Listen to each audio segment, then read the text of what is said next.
Hello, and welcome to Social Founder Stories, the podcast for everyone interested in inspirational stories about charities and social enterprises. I'm your host, Caroline Deal, and I'm the founder of two charities, the Media Trust and Together TV. I well know the joys and challenges of being a social founder. Social Founder Stories are about the amazing people who make social change happen. People who use their passions, skills, and entrepreneurial drive to make a difference and to make our world a better place. You'll hear about what makes social founders tick, how they create impact, what they struggle with, and how they overcome their challenges, or not in some cases. Social Founder Stories is brought to you in association with Kiva, the Centre for Innovation in Voluntary Action. You can find out more about Kiva and support their innovative work at www.kiva.org.uk.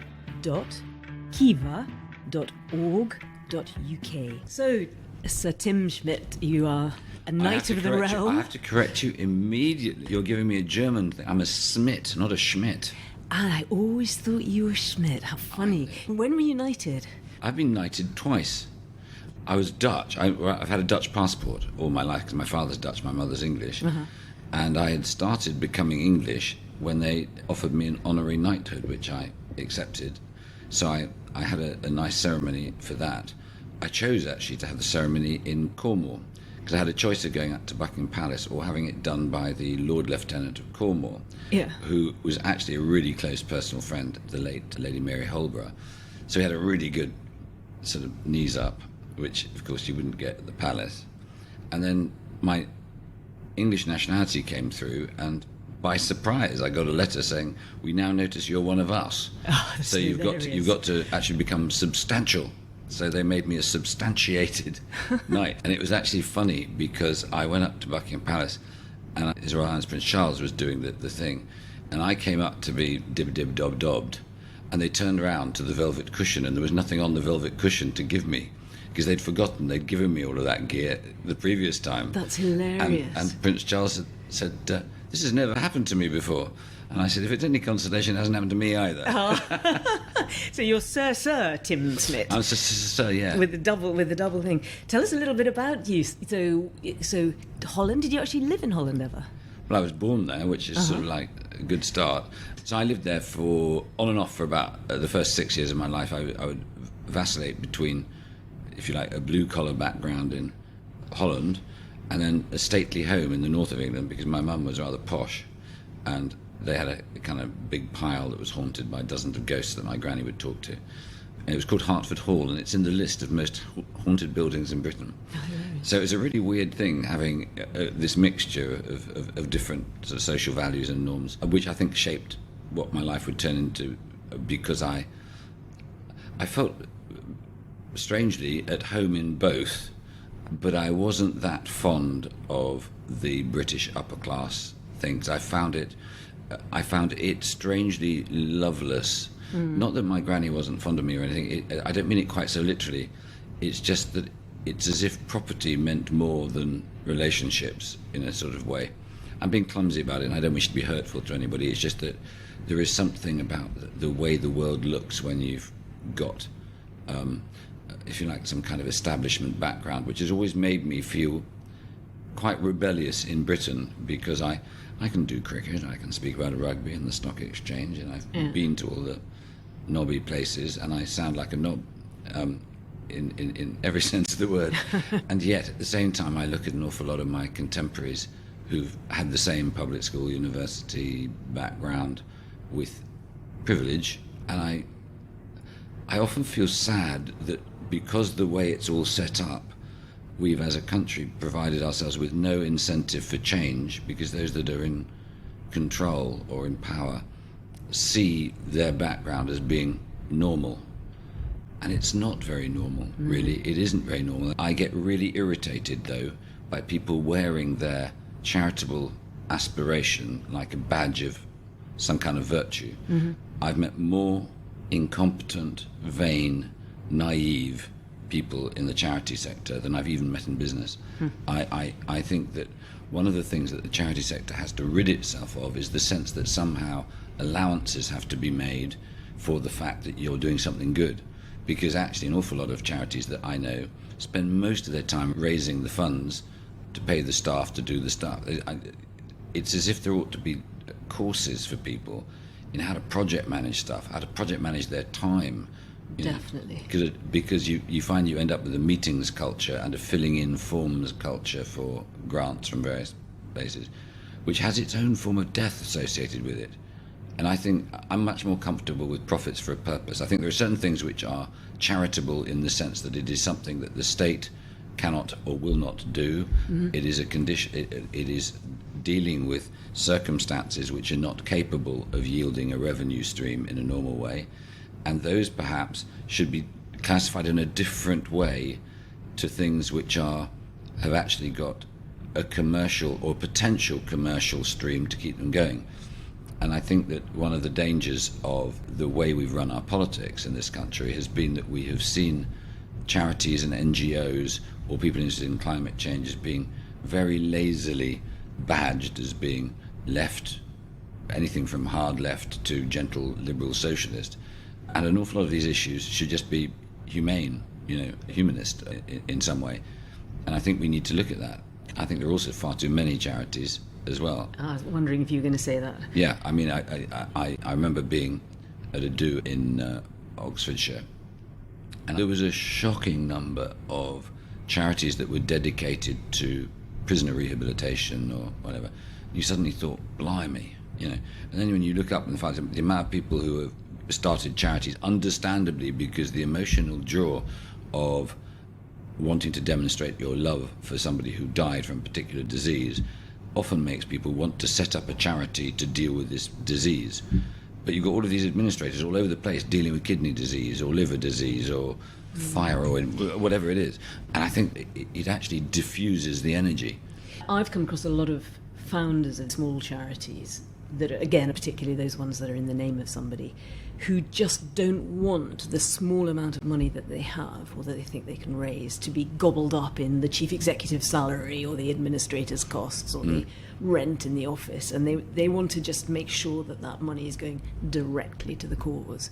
Or they feel that the large organisation is not really addressing the micro issue that they have.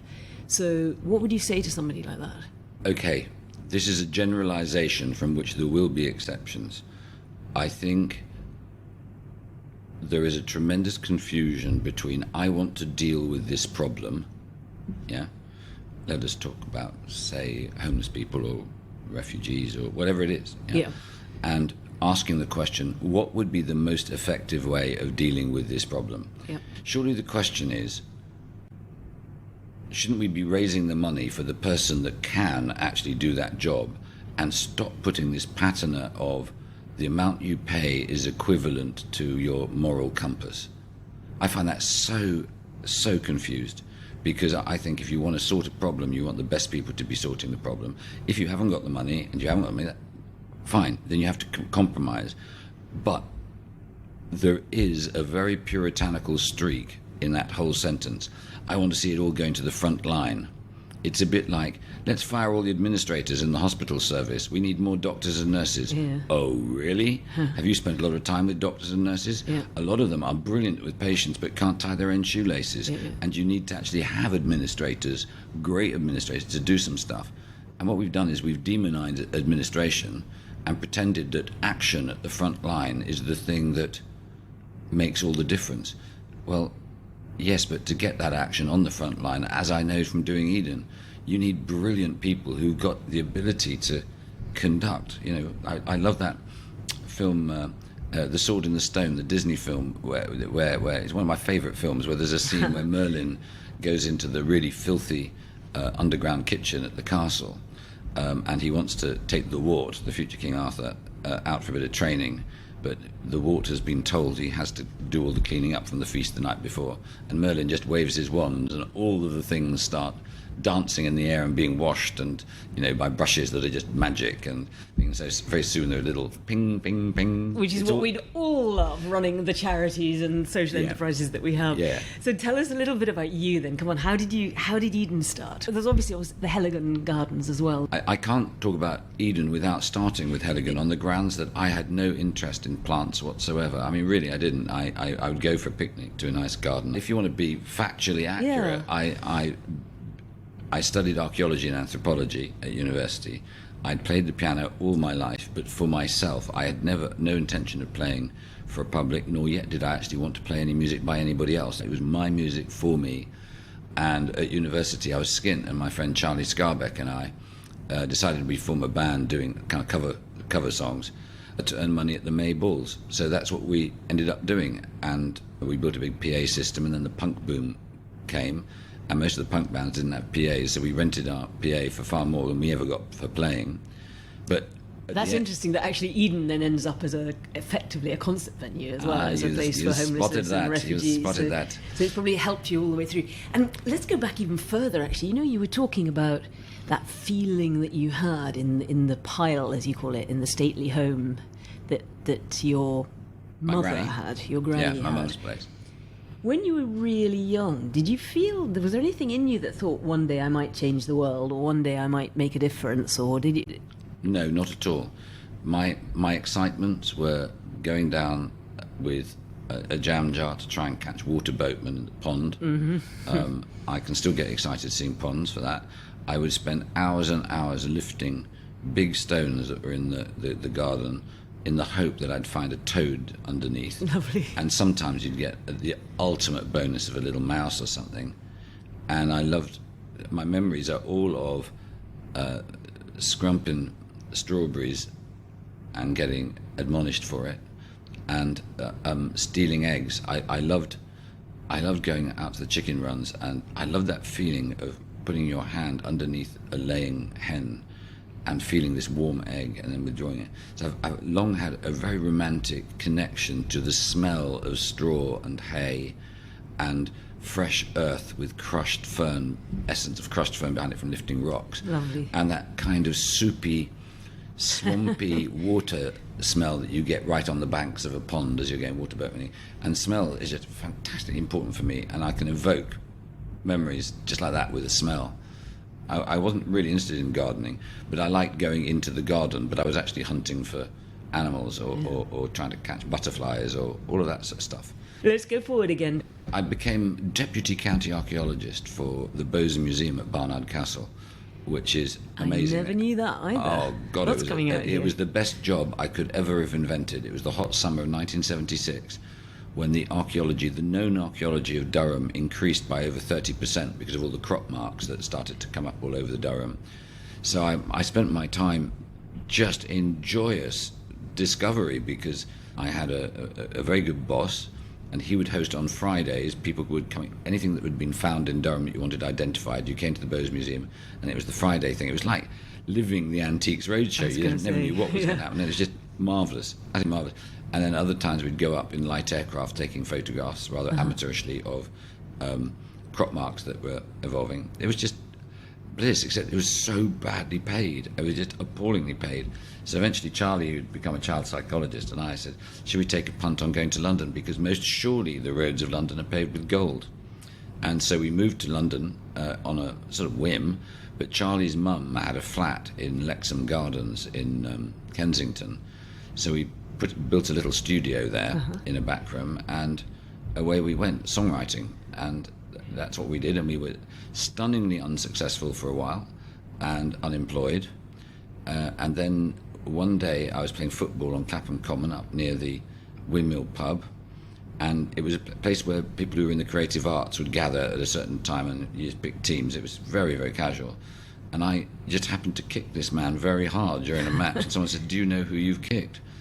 And it happened to be Pat Stapley, who was one of the main sound engineers at Abbey Road Studios. So I quickly brushed him down, and when I knew who he was, we would become fast friends after that. But he was able to use Abbey Road Studios for free if it wasn't booked, and that actually launched us on our career, because we were able to use the studios for nothing, and then we got I think 5 record deals back to back. So we didn't have hits, but we were able to pay little bits to the studio, and the studio started to trust us as being honourable people for actually giving them a copy of the contract and so on. And then we had a monumental piece of luck. There's no other word for it. My life is a bit like that, serendipitous. But my firstborn son, Alex, had just got to the age where we could leave him with a babysitter. And my ex and I went out for dinner and came back, and it was my sister-in-law who was babysitting, and she'd asked whether she could bring a friend. Her friend turned out to be an opera singer who gave me her card. I thought I would never use an opera singer, but of course you've got to remember this is pre mobile phones. And the following day we were in Abbey Road, and the singer we were going to be working with had fallen ill, and I had 5 names of 5 other singers, and they were just out. So I phoned the lady who gave me the card the night before, and this is absolutely true. Within weeks, we had our first #1 in Europe. And incredible. It was incredible, and it just went... What was it called, Tim?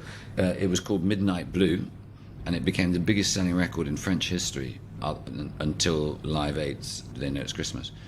And we then became like rock stars. What's so interesting, knowing a little bit, but not much, a little bit about what you then went on to do, is already you're thinking laterally, you're taking advantage of the network, your contacts, anybody that comes up to you, even if you think, never am I going to be in touch with an opera singer, or if you kick them in the shins or whatever, you're grabbing that moment, and presumably that has held you in good stead all the way through. It has. I mean, there are 2 aspects to that, what you just said. The first is I learnt early by doing that, because my ex was unbelievably moral, and she hated the music industry because it really wasn't very moral and you couldn't trust anybody. And she insisted that everything we did was scrupulous, because she was sort of managing, the administration of it. So every musician that played for me for nothing would get a copy of the actual contract we had signed, so they could see that when we paid them, it was for real. And every royalty statement we got, she insisted on posting them to all the people, so that, well, the effect of that is, if you are completely to be trusted, it's an old-fashioned concept, your good name, but actually, I know an awful lot of people, many of them now are quite famous, but if the world dropped out for them completely, there wouldn't be many people to catch them because of what they've done. And I think there is something really good about being able to go to sleep at night knowing that there is nobody on the planet who can say you have gulled them in any way. So that was the first thing. So I think I would say trust is probably the greatest. When I go to innovation conferences, and I said, just be trustworthy. Forget being innovative in a lot of other areas. But if you are trustworthy, people will delight in you being there. Yeah. Be kind. Yeah. But I had a great advantage, which could be considered a disadvantage. But my dad being in the airlines, it meant that we were travelling all over the world. And I had a choice wherever I was as a youngster. Did I go along to all these smart cocktail parties, or did I just stay at home with the nanny or the ama or whatever? And I decided I was interested in people. And so from the age of 8, I started reading the Times cover to cover, because I knew there was nothing more embarrassing than sitting down next to someone and not even knowing what country they came from, or if I did, where was it, what they do. So I became like a living sponge. So curiosity, whether it's curiosity to see what's under the stone or under the hen. But by 10 years old, I could in the Times. Yeah, by 10 years old, I could tell you the capital city of every single country in the world, and I could tell you where it was, and I could draw a map of the world. And I was a stamp collector too, and everybody thinks, oh, how nerdy is that? And then I tell them how I collected stamps, and they look at me as though I'm a bit dangerous, because I was never very keen on getting the whole series of anything, because actually I like to fantasize about the ones I didn't have.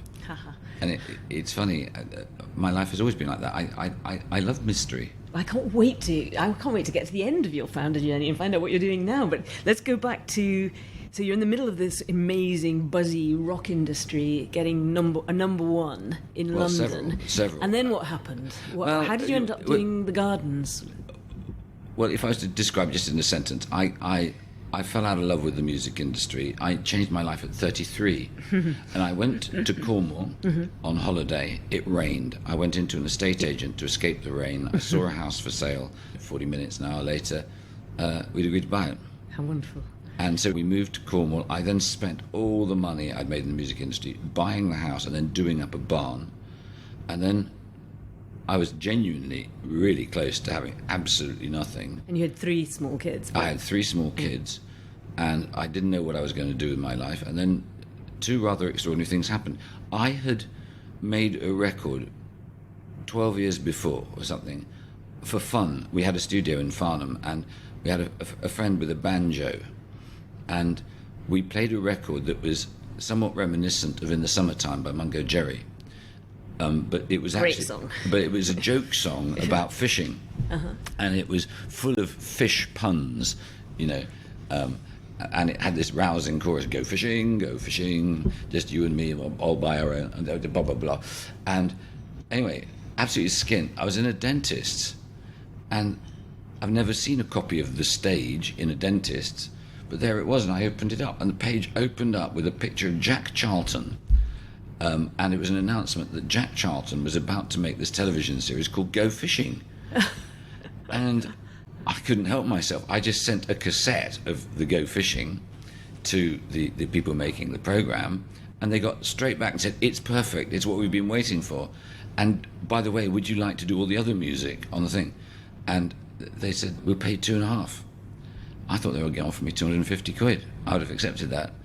I got a cheque for 2,500. Which in those days was a lot of money. That was good. And again, Tim, this is this thing about you acting on instinct, very entrepreneurial, just kind of going with the flow. Yeah, you know, all the way through. That's a pattern, whether it's sending off the cassette to the fishing programme, or whether it's buying the house on an impulse, or moving out of London on an impulse, or whatever. But it's quite, yes. It's really interesting that you've grown what is effectively an empire with Eden, but your instinct is this thing to move fast. Yeah, I do move very fast. A lot of people find that disconcerting. And what's really weird is later in life, if I see a painting or something that I like, I'll just go, I'll get it. And I know why. I know why. It's because there are so many lovely things that in my youth I didn't grab by the throat. And there are certain things that are just commodities, and there are certain things that they're one-off, and I love one-off things. I mean, if you come to my house, people say, my God, what's this? What's this? And they've all got stories. And when I start telling the stories, everybody just sits down and they just go, wow. So it's like a little museum in your house. Oh, yeah, and the same in Eden. Have you got lots of stuff? Yeah, but my house has got things like, 3 years ago, I was in the desert near Palm Springs, you know, the Joshua Tree Desert, and I found a mineral shack.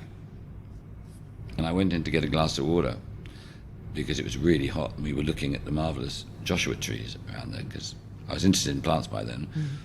And as my eyes adjusted from the bright sunlight, I could see there was something right down the far end. It was like a container.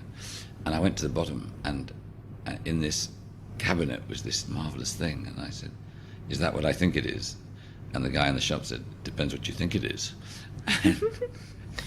And it was a meteorite. No. And I bought this meteorite, which is really dumb because the following day I was going to LAX to fly back to England. And it was really funny because I put it in my suitcase, and I got to LAX and I checked it in. I went in, and then suddenly it was an all-points call at the airport. Would Tim Smit come to so-and-so? And they took me into a security room because as it had gone through the machines, it just got bonkers. Crazy metal. How big was it? What size, roughly? It was about the size of a 10-pin bowling ball. That's huge, and as heavy as one of those as well. It was heavy. I had nothing else in the case. But what is amazing about that meteorite is that wherever I go, I take the meteorite to show people. And when people are holding something and you tell them that it is older than planet Earth itself, you just see people go misty. You know, they just go, wow. Yeah. So let's go back. Yeah, exactly. There's so many stories to tell. I'm in Cornwall. I'm in Cornwall with no money, not knowing what I'm going to do with the rest of my life, even considering going back to university because I'd actually lost. I had no money. And you got your £2,500. Yeah, well, yes, okay, yes, I did, but that didn't help, really. While it was a nice stipend, it was not going to last me for that long. And then a guy I'd met turned up with a white van with a trailer behind it, inside which it turned out was a pig, a really big black pig that was named Horace, although we didn't know it at the time. And he said, look, I need a home for Horace, and I know that you've got a garage which you're not using, and if we put a little fence across the front of it, Horace could be there. And it was funny, I was taken so by surprise I didn't know how to say no. Yeah. So I ended up with Horace, and then Horace was a very forceful personality. Your kids must have liked Horace. Oh, they did, they loved Horace. But Horace was very forceful, and he didn't like being lonely, so he would break out. I mean, immensely strong. I mean, he was a bore, he just lift the fence up, and then he pushed open the door of the kitchen and came in and warmed his ass on the Arga, and we'd talk. Well, he wouldn't talk, I'd talk, and we really liked each other, but I then discovered he was lonely, so we found Doris, and Doris and Horace would eventually have babies, and them having babies one November night in 1990 would change my life, because it was just the most joyous thing, seeing baby piglets in dense hay under a heat lamp at 2 o'clock in the morning with horizontal snow outside. It was biblical. How wonderful. And I decided that I wanted to have a rare breed park. That was what I was being signalled to do. And that's how this all began, because I knew of some land, and I went to speak to a guy who had some land, and I got there, and he gave me a very hot cup of coffee and told me instantly I couldn't have the land. So I now had to make small talk, and I had told him a bit about my life, and he then uttered the immortal words, I have need of an archaeologist. No. Yeah. So the following day, he'd inherited this estate, which is the estate called Helligan now, and he didn't have any money and didn't know what to do with it, and wondered whether I could have some ideas. So we went round, and the following day, again, instinctively, I knew I loved it. The moment I saw it, it was like Sleeping Beauty, and it wasn't about the plants. I mean, there were amazing plants, but they were all covered by 5 meters of bramble. And so it's really like the secret garden as well. Yeah, better than the secret garden. Better. I mean, it was amazing. And eventually I came to a wall, which, just like the secret garden, had a green door with flaking paint and rusty hinges. It was just slightly ajar. Pushed my way in, and I fell in love. And I decided there and then that I wanted to restore this place. And so again, the impulse. Yeah, I was absolutely instant. Yeah. And I went back to the farm, and there was a guy doing a bit of building for me, and I told him about the story. He said, I've always wanted an adventure. He said, can I join you? And that was John Nelson. So I said, yeah. And we proceeded to have the most marvellous time. I mean, it was the very opposite of being in the National Trust. The National Trust had once looked at it and said, no, it's not, it's beyond salvation. And a few people had looked at it with the viewpoint of stealing some of the plants from there because they were very mature. Yeah. But we got in there and we didn't know how to cost it or anything, so we just started work. Yeah. And we became addicted, so we just continued. Is the film still available, the documentary? Because I loved it so much. Yeah, the film is still available at all good shops. It won Documentary of the Year in 1996. It was a great film, because it really did combine the magic of that wonderful Secret Garden film with the adventure that you personally were taking, and you and John. I'm going to see if we can put a link to the film on the website. That'd be good. But it was such fun. Everything I'd learned.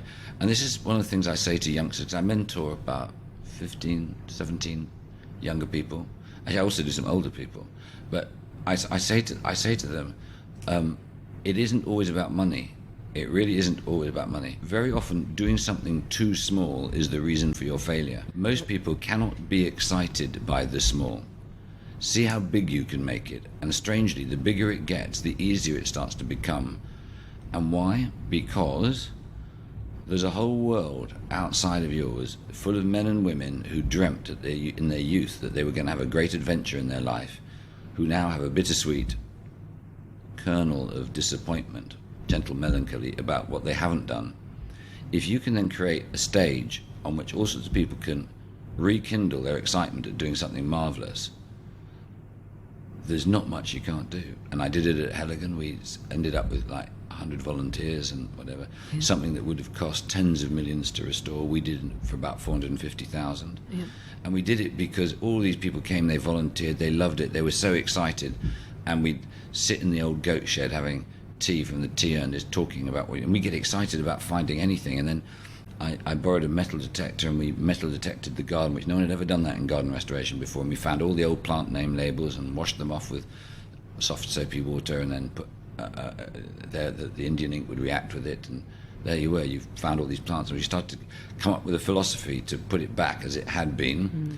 And then we very early on we discovered this wall on which the garden staff had written their names in 1914. And we started to wonder about that, and then we realised, with a bit of research, that over 3/4 of them had died in World War One. Yeah. And that became the complete driver for us to tell the story of the ordinary men and women who'd made these gardens great, not the lords and ladies. And no one had done it. No one had ever done that before. And it was a fantastic adventure, and very moving too, because if you start viewing a place like Helligan as a stage where generation after generation had lived their lives, and also I started to get a really deep respect which would shape me politically, which is that many of the technical advances that you saw in the boilers and in the way the glass houses were constructed were blue-collar people, really smart, experimenting with how to do things, like the pineapple pits that we found and then restored.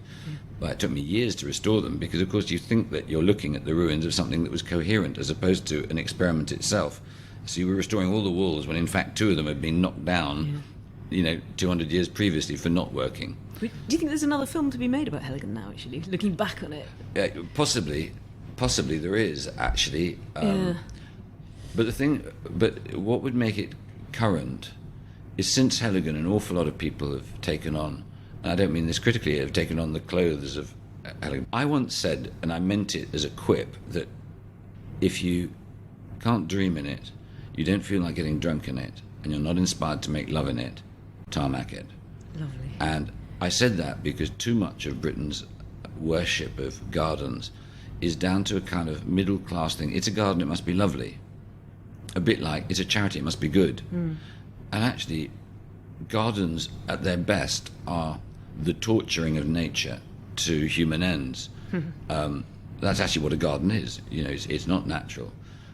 You're trying to create a sense of the natural world as you appreciate it by bending it to your will. And even wild gardens have that tendency. So what I found myself thinking about a lot was romance, and what made you feel as if you had an emotional response. It made you think, or it made you joyous. Just walking up endless lengths of herbaceous border, it's quite nice, but it's a bit like going around licorice all sorts. What you've got, it's about an emotional depth, and most gardens do not have it. There are lots of gardens that are pretty, and I'd have a cup of tea in and say, oh, that's nice. Most gardens are just the plants I already know, just ordered in a different way. I don't know where we're going with this story, but I fell in love. I got this gang together. We weren't paying ourselves, and then the documentary came out, and then the public poured in because Stefan Bichatsky forgot to mention we weren't open to the public. And did you have a feeling that you would set something up, that it was yours in some way, that you were already a founder, you were creating something? It never occurred to me I wasn't. To be honest, I always take ownership in my spirit of whatever I do, because I can't energize myself unless I feel that. It's not that... It's just that I can be a good team player and mentor people, but once I get involved, I don't need to own it, but I need to have a creative control or creative sign-off. Control's the wrong word, because actually in most of my work I'm dealing with people far cleverer than me, and I just want... I've got a good sense of whether things belong together and they're the same culture. And it's the culture, really, that I see myself as leading. So at Helligan, we restored it we went to so many damned auctions, buying slates and timber and, troughs, and you name it. I mean, but it's great fun, because you came back, with swag. So like the meteorite, almost that collecting. Actually, but even when you were a kid, you were collecting, weren't you? Whether it was eggs, I've always liked collecting, or the newts, or the, and then it's so interesting. There's a thread that goes all the way through your life. It's really, and we're only at the beginning, really, still with Helligan. But the other thing, though, that is important in terms of people listening. One of the things I've always done all my life, which I advise other people to do, is when people go and they do MBAs and they come up with all sorts of slogans for it, concentrate, focus. I always say, focus? Does a golden eagle focus? No, it doesn't. It glides across the landscape and has with peripheral vision, it picks up motion. When it sees the motion, then it focuses. But so many people get obsessed by, I'm going to focus on what I'm doing, not realizing that the real joy, the magic of creating things, comes from putting people... What it is, again, you're told... you must do this, you must go to university, and there you'll meet the people you need to meet. Magic doesn't come from meeting the people you need to meet. It comes from meeting the people you didn't know you needed to meet, which is a really different thing. And you can only meet the people you didn't know you needed to meet by putting yourself in social jeopardy, by accepting things that you would otherwise not do. So from a very early age, once I got to Cornwall, I gave myself a working principle, which is that I accept every third invitation I receive. Nice one. It's not that I don't accept the first, Yeah. but I always accept the third unless it clashes with a domestic obligation. However irrelevant it might seem to you. Especially if it's irrelevant. Especially if it's irrelevant. The trouble with relevance is that you've already defined what is relevant to you. I love it. And that actually means that you have already put the blinkers on. Yeah. You know. So tell us some stories about what you've got out of those third meetings, those third invitations. Far too many to dwell on. I'll give you a very good example. I was asked to go and give a talk in Hesticombe Gardens, which were being restored, in a Nissen hut. And I was told proudly there'd be 50 people and a dog, and it's like 180 miles, and my PA threatened resignation if I accepted it. But I had to go, so I went and I talked. You had to go because it was the third invitation. Yeah. This is great. Lovely. So anyway, a couple of months later, we're in Plymouth for a meeting of the European commissioners who were going to decide on... at that time, there were all the 5 western counties were bidding into a fund called ERDF 5B. And the counties had basically carved up what each was going to get, and we were in competition with something in Cornwall, and people were worried that if we got it, the others wouldn't. Anyway, we gathered pretty soon we weren't going to get the money. That was going to be the end of the Eden project. It just wasn't going to happen. And this old guy stood up and he said, my name's Humphrey Temperley. I am the chairman of Somerset County Council, and 3 months ago I was in a Nissen hut outside Taunton, and I saw this man speak. And that was you? In me, yeah. And it was quite obvious he had the wider West Country in his purview than the narrow confines of Cornwall, and we think that the Eden Project will be good for all of us. And I've spoken to my colleagues, and we have agreed to drop one of our projects if our fellow counties will each drop one. So that speech outside Taunton was worth £12.7 million. Amazing. That's a fantastic story. That's so great. So real advice to anybody listening here: don't close doors, open them. Don't close doors. And the other thing is, the other thing which is a byproduct of this is most people, when they're dealing with focus and it's important, do the things that are important with the projects they're currently working on. They don't look in the mirror and ask themselves, how would you feel if you approached yourself for help or collaboration and they only came to you at the moment they needed you? So you must, like a chess player, play a year, 2 years ahead, meet interesting people, and bother to go and see them or buy them lunch or have a coffee when you don't need them. Yep. People are so crass. Yeah. I just weep, well, metaphorically, when I meet some people who just don't know the social graces. And I think that's a key theme with funders, actually, that thing where you get the money from somebody for your social enterprise or your charity, and then you ignore them until the next funding round comes around. Yeah. So easy to do, and I've probably been guilty of that. Go and see people. Also, this will sound really crap, good manners. Every year we do a big summer event where where people who've been helpful to us, or people we work with, or people we like, they come, about 600 people. And one year I just lost my temper, and so for the following year I asked colleagues, I said, this is excruciatingly embarrassing, but I need to teach you what good manners are, and I want to teach you how to introduce people. Are you not aware that most people are shy? That when you introduce one person to another, A, remember their name, that's a good tip.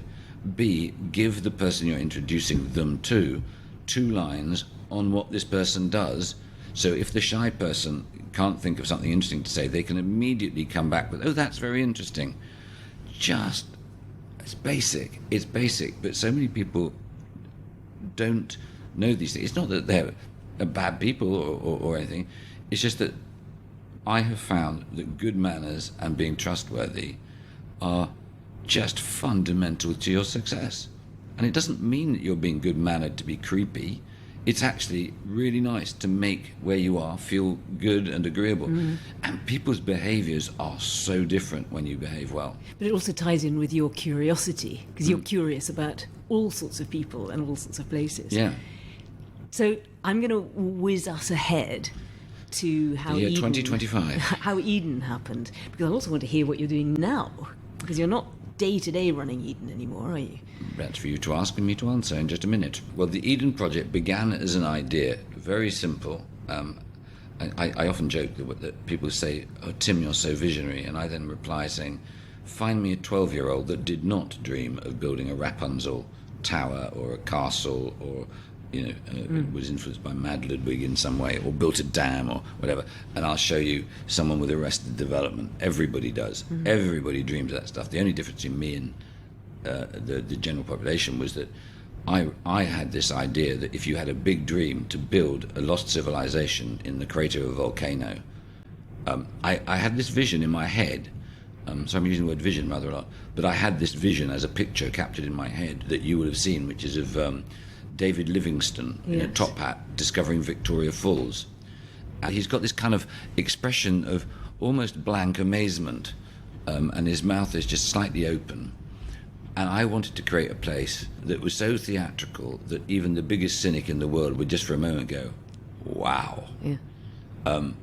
And it was very plain. It needed to be the crater of a volcano. We went to every pit we could find to find the perfect one, and it would take us a year and a half to find this particular pit. And it was a longish journey, but the idea was pretty instant. It was like a hit record. Do you know what I mean? You just hear the first chorus, yeah, that's great. Yeah. And the instinct was this was going to work. And I met a guy called Jonathan Ball, who was a local architect in Bude, and he was very connected to the architectural establishment.